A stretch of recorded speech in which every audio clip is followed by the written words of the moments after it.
Yo, what's going on, everyone? This is Austin from Calling Our Shot, and we are back for some player props and spreads in the NBA for Monday, May 24th. It feels good to be back. I apologize. The last two videos were pre-recorded on Friday, and that's because I was in the middle of Florida without any service. Like, I wasn't going to be able to upload a video, but we're back uploading daily, and I'll be able to recap every single pick from the previous day. But man, oh man, my Knicks were close. 2-point loss to the Atlanta Hawks. Trae Young went off. Julius Randle played like he had the house on Hawks money line. 6 for 23 is not going to cut it, but I think it'll be better in game 2. On an unrelated, or I guess related note, if Danilo Gallinari comes out with that same haircut next game, I will have to bet his under. If you know, you know. Buddy was absolutely terrible yesterday. We've been on a little bit of a cold streak here, and there's no way around it. And I think we got a good slate today. We only got 2 games on. We got the Heat versus Bucks as the early game, and Blazers versus Nuggets. Game 2 of both of these series. Obviously, the Bucks are up 1-0. Blazers are up 1-0. And we're going to keep going. But if you haven't subscribed already, smash that subscribe button. We just passed 5,300 subscribers. You guys continue to blow me away. This is the best community on the platform. And we're growing quickly. There's no way around that. COS All-Stars continue to be the real GOATs. They are on the screen, the real MVPs of the COS Army. If you want to become one, click the link in the description. I believe it's the first or second link. Or just click the join button on the channel to get some cool perks. Also, if you already are one, let me know what your Discord name is in the comments below so I can give you that one of your extra perks. I appreciate you guys. Last but not least, click that like button. It helps us really grow this channel out, reach more and more people. We got a lot of fun and exciting content coming your way over the next couple months. And let's keep grinding, and we're starting with the early game. Heat versus Bucks. This was game 1 was a gruel it out game. If you had the under in the game, you had to sweat overtime, but they didn't even hit it. So not even close.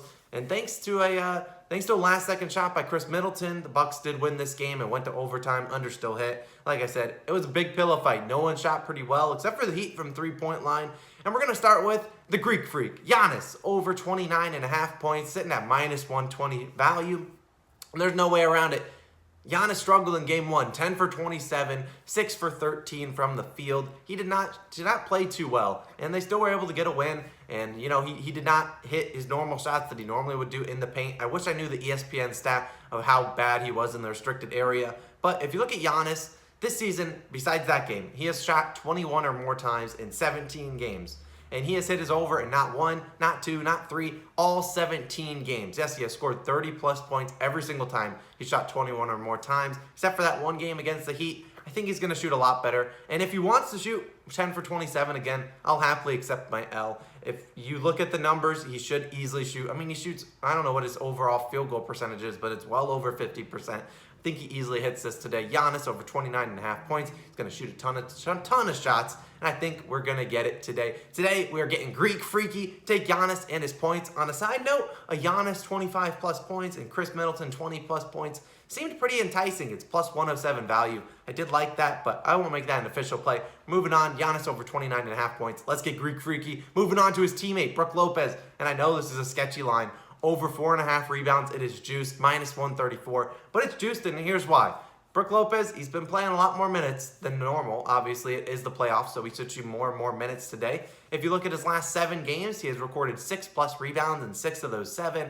So he's not only getting you more than 5, which is what we need over 4.5, he's getting an extra rebound, an extra cushion for us in case they do a stat correction. There's no worse L than getting a stat correction L, but I don't think that's what we'll get today. Yeah, we're taking Brook Lopez over 4.5 rebounds. Also, you look at he had 8 rebounds in game 1, easily cashing this over. And against the Heat, he is absolutely feasted on the glass. He's hit this over in 7 of his last 8 games. Should see a healthy dose of minutes. And, you know, he's not the most aggressive rebounder, but he is 7 feet tall. I mean, sure, Dante DiVincenzo had more rebounds than him in game 1, but that's fine. And I think he'll easily get this over tonight against the Heat game.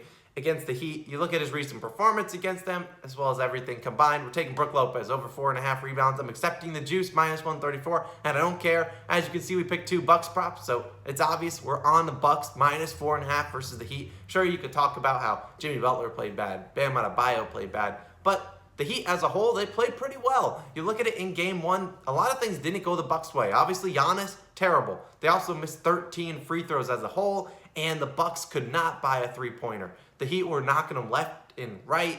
They made 23s compared to the Bucks 5 threes. And I got to first shout out MB in the Discord. He helped me out with these 2 spreads today and over-unders. But I mean, you look at it, the Bucks didn't play too well. They obviously missed a lot of free throws, missed a lot of easy shots with Giannis at the rim, and the Heat were absolutely scorching from three-point line. I think the Bucks can not only, I mean, the Heat will probably make more threes than the Bucks will, but I think the Bucks will make a little more today, and I think they easily cash this -4.5. They obviously didn't cash the first game when we had them, but I'm doubling down. I'm bringing it back. Sure, Miami doesn't want to go down 2-0, but the Bucks need to get this win. They're in Milwaukee. They need to go up 2-0 before they head down to Miami. Taking Milwaukee Bucks -4.5 versus the Miami Heat. Locking it in. Moving on to the second game in the slate, Nuggets versus Blazers. And where are we starting? We're starting with Michael Porter Jr., MPJ, over 24.5 points. And here's why. MPJ had a wild stat line in game one. He obviously had 25 points. He's cashing this over. But he shot 12 for 21 from the field and just 1 for 10 from the three-point line. That would mean in his 11 shots that weren't threes, the man hit all 11 of them. And while that's not sustainable, neither is the 1 for 10 from three-point line. Shooting, he's well capable of hitting more than 10% of his threes. I don't know his exact percentage, but I would anticipate he's probably over a 40% three-point shooter. And I'm most confident because of the number of shot attempts we got from him. If you look at the games this season in which he shot 18 or more times, so similar to what we were talking about Giannis, in games in which he shot 18 or more, which he obviously shot 21 shots, he's hit his over in 9 of those 12 games. I think he easily approaches that again today. He'll play a healthy dose of minutes, and this will be a very fast-paced, high-scoring game. I think he easily approaches that number of shots and easily gets this 25 points. I mean, I do like Nikola Jokic's line. It's at 31.5 now, and the Blazers are not double-teaming him, so he should easily be able to hit that too. But Michael Porter Jr., he's going to knock down more three-pointers today, and I'm taking it over 24.5 points, -106. I like the value, and I'm taking it with confidence. Another player I considered on the Nuggets was Aaron Gordon. Did consider his over, but I'm not going to be hurt by an Orlando Magic ex-player. Won't do it. He doesn't like to shoot a lot of times, but something you guys should look at, over 11.5 points.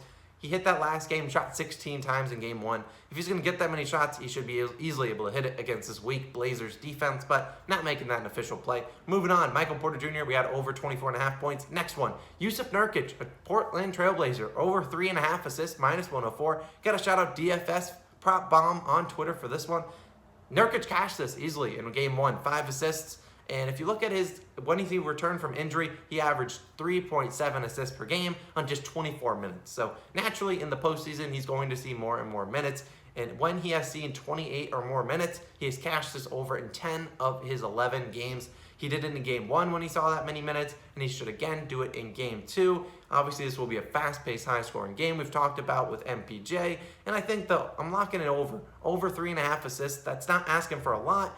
And I think that we can easily get that out of him. He's going to see Jokic dishing out dimes. He wants to get a little bit in on the action. We're taking it. Jusuf Nurkic, over 3.5 assists. Moving on to my final play, and I've kind of already hinted at it with both my other plays.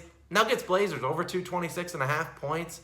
I mean, this is going to be a fast-paced game. Portland is 22-15 over-under on the road. Nuggets 23-14 over-under at home. Portland knows, like the New Orleans Pelicans, and I know this is the playoffs, why we're mentioning the Pelicans, but Portland knows when they play better, like the Pelicans do. They do it much better when they're pushing the pace, and I think that's what they'll want to do. Damian Lillard, CJ McCollum, and company will all want to get up and down the floor, and the Nuggets normally match the pace of the other team. Obviously, they hit the over in the first game, and really it shouldn't have been as close as it was, and I did have the under, but I think today we're hitting the over, 226.5 points. Both teams play super fast. Michael Porter Jr. and other company players will knock down more shots than they did in game one. I think both teams will play fast, and that will be a trend for this series. And I'm locking in the over, 226.5 points, and not thinking twice about it. Let's recap all the plays. We're talking Giannis, first point, Greek freaky tonight, over 29.5 points. Brook Lopez, over 4.5 rebounds, juiced up. Bucks -4.5. You might be able to create a same-game parlay there if you really want to. Michael Porter Jr., fourth play of the day, over 24.5 points. Jusuf Nurkic, fifth play of the day, over 3.5 assists. And my final play, number six, lucky number 6, not really, over 226.5 points. Those are my 6 plays. I really like today's slate, especially those Bucks props.